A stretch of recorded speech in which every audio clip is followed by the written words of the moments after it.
Thank you for coming to listen to what we think are very important issues facing the legislature. Yesterday, I introduced a resolution that I introduced 6 months ago, as a matter of fact, in the form of an amendment. And the amendment that I introduced yesterday would go to the heart of what we think is very important for all Ohioans, and that is to make sure that the gas and oil industry does, in fact, hire Ohioans.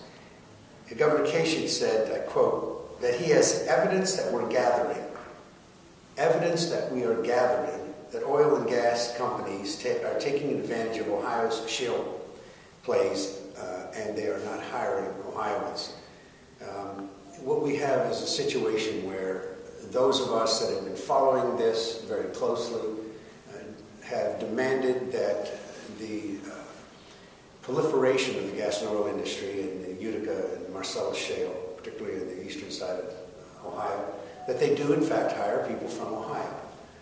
And we have noticed an unbelievable amount of people coming in from Texas and Oklahoma and other states. Those that have been doing it, the Roughnecks have been doing it for a long time, now are coming in. They stake their claim, do the drilling, and then they take off. Ohioans that are left with the promise of jobs that are not kept. And it's very disturbing. Innovation Ohio has also, Innovation Ohio said that they too have found that hiring Ohioans has been lacking. And we feel, again, very strongly that not to be just critics of this, but to defend the fact that our constituents do need jobs, want jobs, and we are demanding that the governor, this legislature, and the gas and oil industry, through pressure from those of us that are in elected office, that they do in fact start hiring people from Ohio. I can't for the life of me believe that the struggles that all of us have gone through trying to make sure that the gas and oil industry do it safely, do their drilling the right way, that they don't contaminate our water systems, our air, and quite frankly, we're on that road. Are we there yet? No. But one of the biggest issues facing us right now is that we want to make sure that they start hiring Ohioans. And I'll turn over the rest of this to Denise. Thank you. And I want to emphasize that this is not a new concept. You know, all of a sudden the governor is talking about the fact that we need to hire Ohioans to do jobs in Ohio. Representative Pillich and I introduced a bill over a year ago. We just got sponsor testimony yesterday on a bill that we introduced over a year ago. Let me repeat that, over a year ago. And it talked about how if you're going to privatize something in the state of Ohio, and we were at the time talking about the prisons, the turnpike, the jobs that go to the private sector then have to be jobs filled by folks that live in Ohio. This is not a new idea. We all understand that this is good for the economy of Ohio. And so the bill, and I'll let Representative Pillich expound on some of the details, but it simply said that these firms have to hire in Ohio, be domiciled in Ohio, and if they don't, they don't get the contract. I mean, it's very simple. And so this idea that we promote ourselves and make sure that Ohioans benefit from what's going on in this legislature and now in the oil and gas industry is not a new concept, and we should all embrace that. And so we've offered legislation just to make sure that that's how we proceed. Delighted that the governor is on board with the concept. I expect that we'll get some legs, hopefully in the next General Assembly, when we reintroduce our bills, to talk about what's good for Ohioans and what's good for the folks in our district, because we all have to understand that when you hire folks from our state, it benefits the entire economy as opposed to having folks come in from other places and do these jobs where we've got Ohioans that are perfectly capable of filling the roles. So with that, I'm not sure who I'm turning it over to, either Foley or Pillich.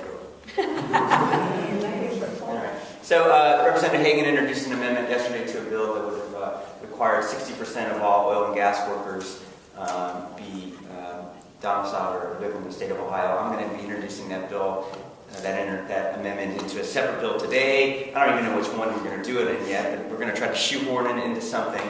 And I think we're just going to continue making a big deal about this. today and tomorrow, and as loudly as possible over the, until something happens. I don't trust the oil and gas industry, right? It's not in their self-interest right now to hire Ohioans because they've got all these trained people from out of other states. But if they're going to be taking our oil and gas at the state of Ohio, it seems to me they need to be using Ohio employees to do that. And I'm going to be, kind of raising that voice as loud as possible. They keep saying that. I think Representative Hagan is, and Representative Pillich and Representative Driehaus will as well, and I think Democrats will as well. And I think that if the governor wants, agrees with this concept, and he says he agrees with this concept, that he's got concerns about the oil and gas industry, then he needs to make sure that Ohioans are being hired, and he needs to be having significant discussions with the oil and gas industry right now, saying, look, I'm being embarrassed by Democrats, and they've got legislation out there that I've got a lot of pressure on me to pass. It's getting some play because obviously you're here today, and that there needs to be some coming to Jesus moment with the oil and gas industry about hiring Ohioans because they're not doing it right now. Connie? Thanks. Well, good morning, everybody. One of the things we heard through a very, very contentious election season was a great deal of frustration among our constituents that we all can't get along, that we can't work together, and that we're just fighting each other. And unfortunately, we're seeing more of that today. We have some very sound, sensible, practical, good legislation and legislative proposals that we've introduced that we really ought to have a reasonable hearing on, and we ought to have action taken on. We've got a list of economic development and job creation bills that have been introduced. We'll be happy to share that with you.